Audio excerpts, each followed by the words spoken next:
Kasalukuyang nasa kritikal na kondisyon si Pangulong Kuting Jr. na iniulat na 50-50 ang kalagayan sa isang pribadong ospital sa Metro Manila. Ayon sa mga insider, biglang bumagsak ang kalusugan ng Pangulo matapos umano itong makaramdam ng matinding pananakit ng tiyan at pagkahilo. Sa gitna ng lumalalang sitwasyon, agad siyang isinailalim sa masusing pagsusuri, ngunit nananatiling pala isa pa ng sanhi ng kanyang biglaang pakaramdam. Samantala, sinaunang ginang Liz Satanas Mags at Speaker Martin Tambaloslos ay nagbayag ng kanilang hinala na maaring nilason umano ang Pangulo. Ayon sa kanila, tila may mga grupo o individual na gustong pabagsakin ang kalusugan ng administrasyon. Hiling nila na magsagawa ng agarang imbestigasyon upang matukoy kung may foul play sa likod ng pangyayari. Tumutulong na rin ang umano ang mga eksperto at forensic specialist upang alamin ang tunay na dahilan ng biglaang pananakit at pagkakasakit ng Pangulo. Habang nananatili sa ospital si Kuting, lalong umiinit ang sitwasyon sa politika ng bansa. Ang mga haka-hakaw ko sa posibleng pagkalason ay nagdulot ng panibagong tensyon sa Malacanang. Inaasahan ng publiko ang malinaw na pahayag mula sa mga opisyal ng gobyerno at kung paano nila haharapin ang krisis na ito. Patuloy namang nananalangin ang taong bayan para sa mabilis na paggaling ng Pangulo. At yan nga ang balitang ating pagkakatutukan. Ngunit bagong lahat, siguraduhin mag-subscribe at ihit ang notification bell para sa patuloy na pagtutok sa mga sulyap ng bagong balita sa tunay na boses ng masa.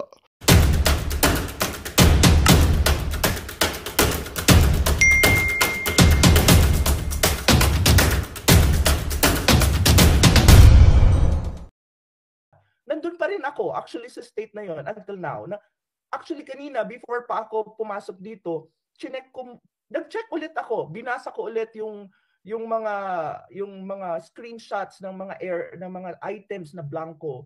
Tapos ni-research ko ulit kung ano yung mga sektor na hindi napunduhan ng mabuti, ano yung mga sektor that would be possibly ang corruption na mangyayari ay nandun nakapaloob. Tinignan ko ulit. Pero ang ano ko pa rin ngayon is parang, oh my God, is this really happening? Is this going to happen? All of these things in a matter of time? Parang, oh my God, sign na yung budget. So anong gagawin natin? Hindi ba ito kayang isalba? Yun yung mga tanong ko sa utak ko eh.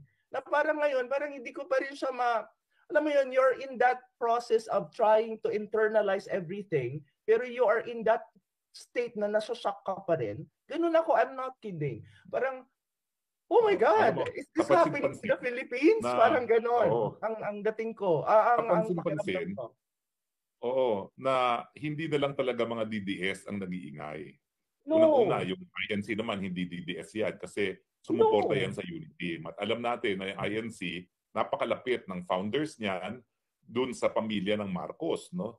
Pero nagsalita sila doon sa aspeto na politikal na ginagamit nga ang Kongreso at saka mga walang katuturang mga bagay imbis na atupagin yung problema ng bayan. Pero makikita mo rin na yung mga dilawan at saka yung mga normally mga sip-sip buto sa presidente gaya ng Makati Business Club ay nagsalita dahil nga dito sa pagbaboy sa budget na hindi pa nila alam na nagkaroon ng fill in the blanks budget pala yan. No? At pero ang tanong ko nga, ito 5 milyon ang nagpunta sa rally o nagkakaisang sambayan ng Pilipino, DDS, Dilawan, at saka yung mga negosyante na mali na nangyayari. Anong tingin mo, Mother Dragon, anong tingin mo naman sa kasagutan ng gobyerno? No? Ang kasagutan nila ay tinanggal yung Zaldico na wala namang ibig sabihin yun dahil tapos na ang Kongreso, no? Tapos ng 19th Congress. No? So ano ang tingin mo ang naging kasagutan ng gobyerno? Ano ang dapat na maging kasagutan ng taong bayan doon sa naging kasagutan ng gobyerno?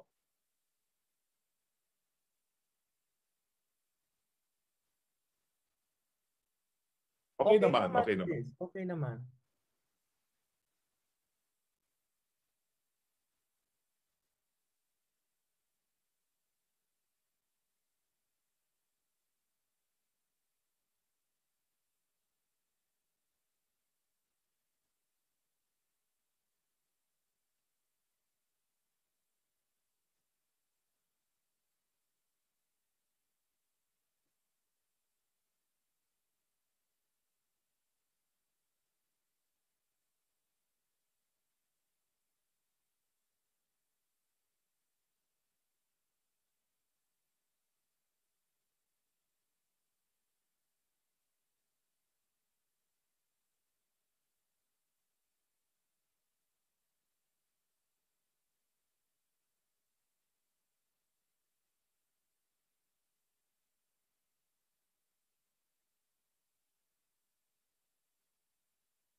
Kakayanin pa ba natin ang 3 taon na gaya nito, Maharlika?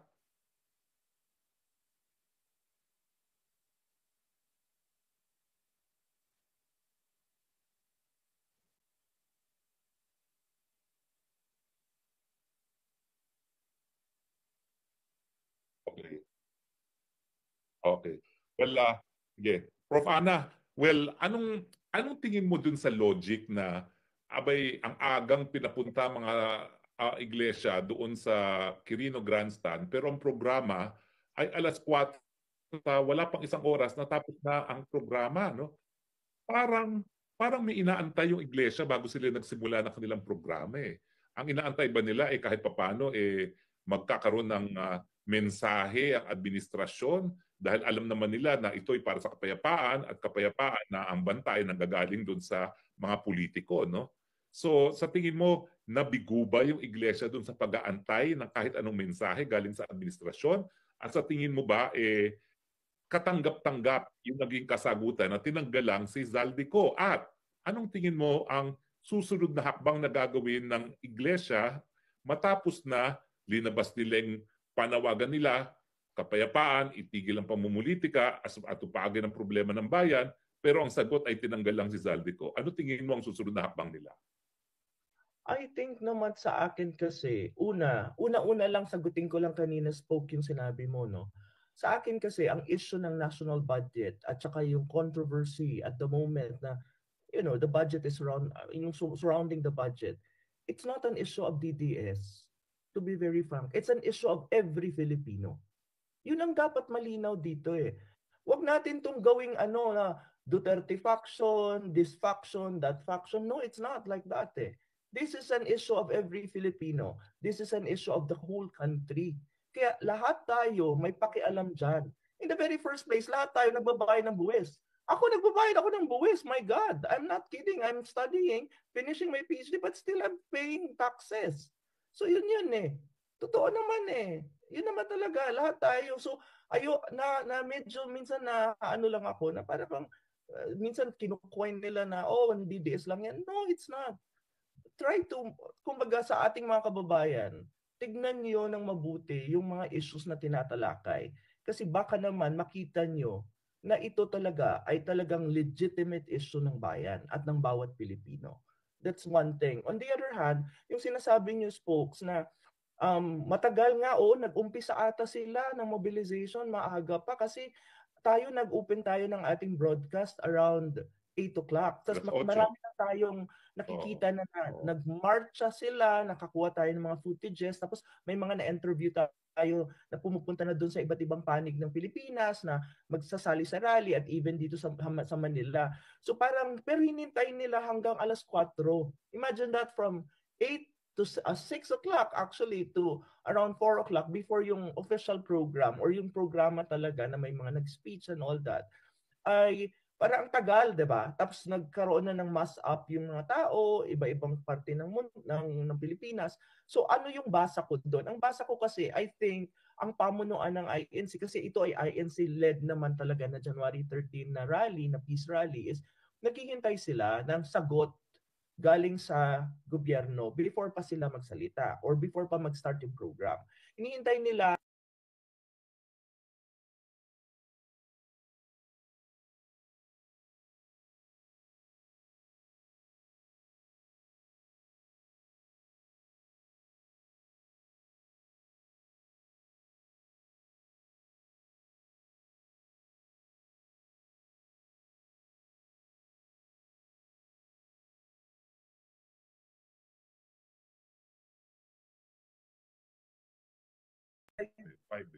yun yung akin estimate kasi may tao tayo sa ground eh. So na-monitor natin eh. Tawag nito, ang tingin ko doon, parang hindi naman siguro sila magmo-mobilize ng ganito karami kung ang gusto lang nila mag-rally without any purpose. Of course there is, pero ang sinasabi ko nga, subtle ang message ng INC at ng rally na yon. Very subtle siya. Hindi siya yung outright. Parang binibigyan nila ng space at time ang gobyerno sumagot. Ano ang gagawin nyo? Ano ang sagot nyo sa mga issues na alam naman ninyo, kinahaharap at mamaya maririnig nyo. Parang gano'n ang tingin ko doon na walang nag-respond. I think nagkaroon ng response on the part of the palace the next day or nung gabi na. Tapos na eh. Kasi ano lang yan eh, by 6 o'clock tapos na eh. Ang 5:30 nga tapos na eh. So, very short ang program eh. At ilan lang nagsalita. Pero wala silang sagot. Well, in terms of verbal or statement, ang sumagot is I think si Bersamin the next day. Ngayon na lang nagsalita si BBM about the rally. Ngayong week na to or last week. On the other hand, ang nagkaroon ng session sa Congress, ang parang inalay nila at naging sacrificial lamb nila is si Saldico. Tinanggal nila si Saldico as committee chair ng appropriation, pero take note, sino ang pumalit? It's the same banana, kumbaga. I mean, yeah, okay, tanggalin mo siya kasi mainit siya, palitan mo siya ng isa pa. But look, is there a difference between the two? Probably there is in terms of degree, but still the same. So anong klaseng sagot 'yon? Kasi from what I know, may hinihintay na sagot ang INC eh. Ang tingin ko may hinihintay sila na tingin ko hindi na ibigay at this time. And I'm not sure if the current government understand the dynamics of all of these things at the moment. So kung ano ang susunod na mangyayari, hindi lang yan nasa kamay ng INC. Nasa kamay yan ng bawat Pilipino. Kasi feeling ko there is an answer na hinihintay nila na kung saan yung sagot, ang pagpapalit kay Saldico, hindi yun yung sagot na hinihintay nila. Hindi yun eh. Yun ang tingin ko eh. At alam mo, siguro na alam yung dalawa kung anong ibig kong sabihin. Oo. So yun. Well, ngayon, walang sagot doon sa hinihintay. Oo. Tama, so, parang hindi yan yung sagot na inaasahan ng INC. Hindi yan ang inaasahan. Paliwala nga yung nangyaring sagot kasi nga wala na namang gagawin ng Committee on Appropriations sa susunod na kongreso na yan dahil matatapos na itong 19th Congress. No? Oo. Pero Maharlika, kanina nabanggit mo na may sinabi ang presidente kagabi sa militar. At ito ba ay isang, unang-una, dun sa mga hindi nakapanood, ano ba yung sinabi ni Pangulo, dating Pangulong Duterte kagabi dun sa panawagan niya sa militar nung nagkaroon ng expose ito si Kong Ungab na fill in the blocks ang ating budget. At sa tingin mo ba ito ay illegal sa ating kasaysayan dahil nagkaroon na tayo ng EDSA 1 at EDSA 2? Well, lahat ng abogado na nagsalita, like you, like Attorney Vic Rodriguez, sinasabing illegal ang ginawa nilang pagblanko nitong mga items na ito. And also ang binanggit ni Pangulong Duterte, hinahanap ko lang dito, no, na parang sabi niya, do not F the people of the Philippines. Magkagulo tayo niyan. Nandyan yung military, pati police. Hindi papayag ng ganon. I know them. Kayong mga nasa bureaucracy, better stand up straight and be counted as a true Filipino. Otherwise, you are asking for your early demise, sabi niya. Hindi ko alam ba't ako. But anyway. So, nagbigay ng babala na ang presidente, no, na baka maulit muli ang kasaysayan, no? Oo.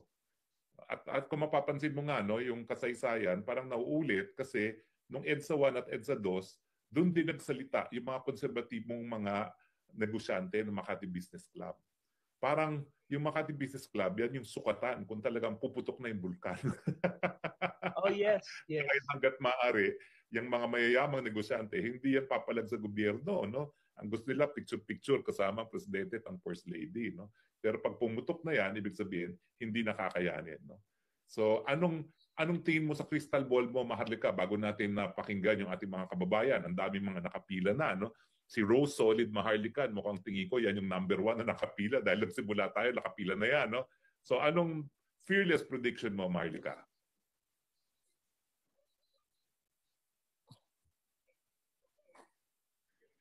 Papalag na ba ang taong bayan? Ba? O Sorry. Oo, well, dapat talaga totoo yung sinabi ni Pangulong Duterte na hindi, yeah, dapat talaga talagang ngayon pa lang early demise na sila, mawala na sila sa mundong ito. Matunaw na sila.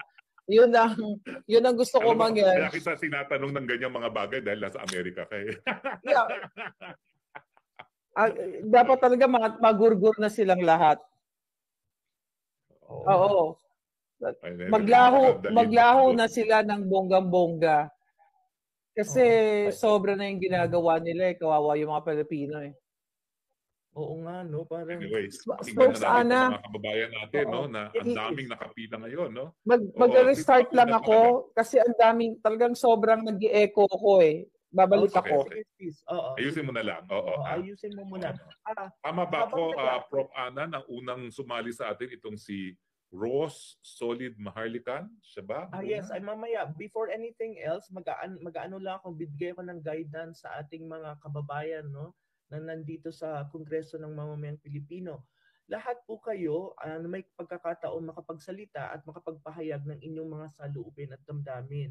Ang ano lang natin is, itaas nyo yung kamay nyo, mayroong icon para magtaas ng kamay, and then makikita ko siya, tapos i-recognize namin kayo, and you will be given around 2 minutes to speak para mailabas nyo ang inyong saloobin sa mga issues, lalo na dito sa 2025 national budget, at kung ano ang tingin nyo na, after the 13th rally, ano yung tingin nyo mga susunod na possible na mangyari given sa dami ng issues na kinaharap ng bayan, sobrang critical at sobrang nakakaapekto sa atin bilang mamamayang Pilipino, lalo na yung nangyaring expose kahapon ni President Rodrigo Duterte at ni Congressman Ungab.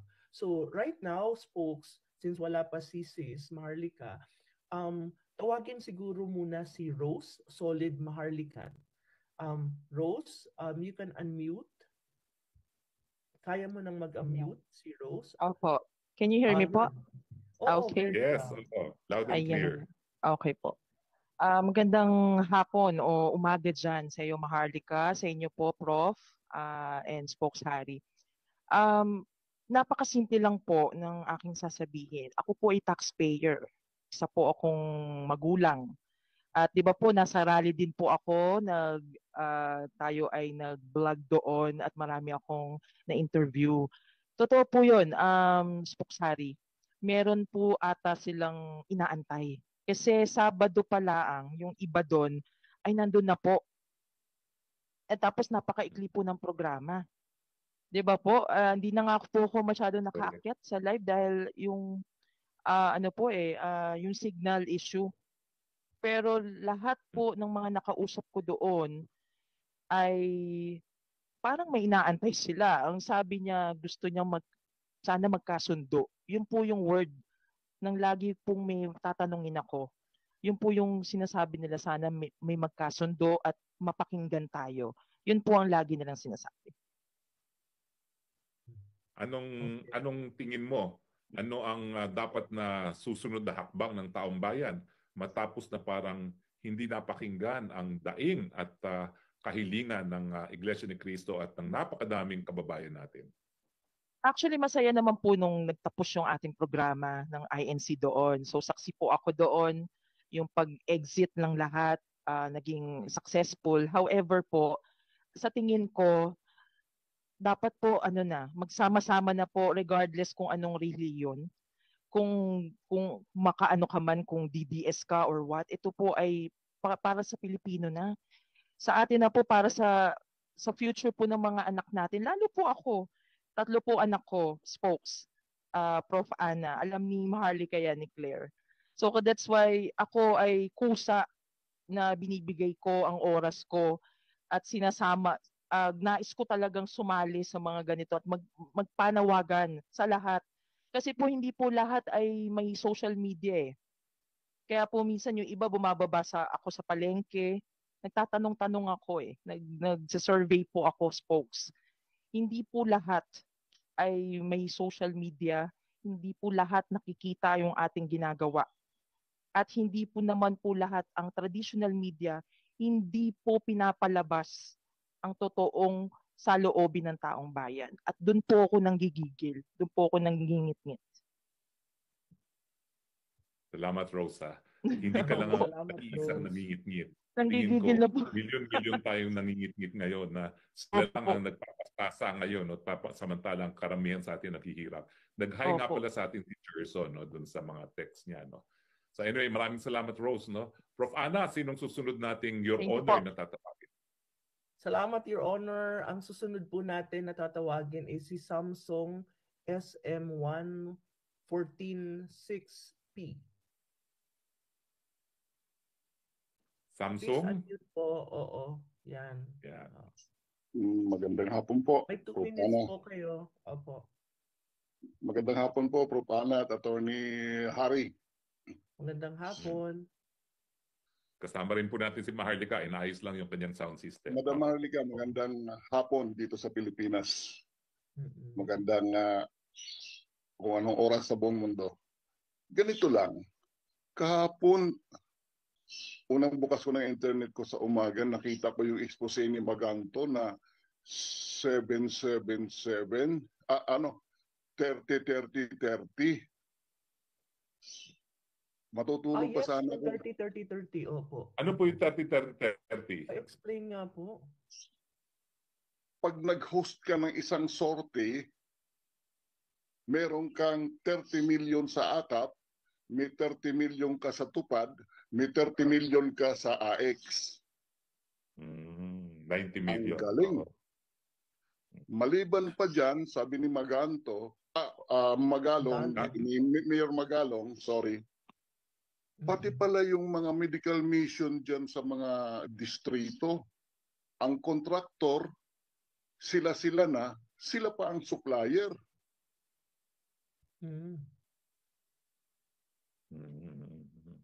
Correct.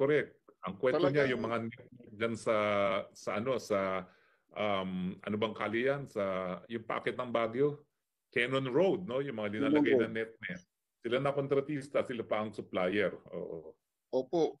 Pati yung mga medical assistance, kinonvert nila into medical mission na sila pa rin ang nagsusupply ng gamot, sila pa rin lahat nag-overprice pa sila sa gamot, parang ganon. So lahat talaga wala nang pinapakawalan kahit maliliit, ultimong para na talaga sa tao, kinukuha pa rin. Grabe na. Ano pa Anong nga? tingin niyo dapat gawin natin, Samsung SM?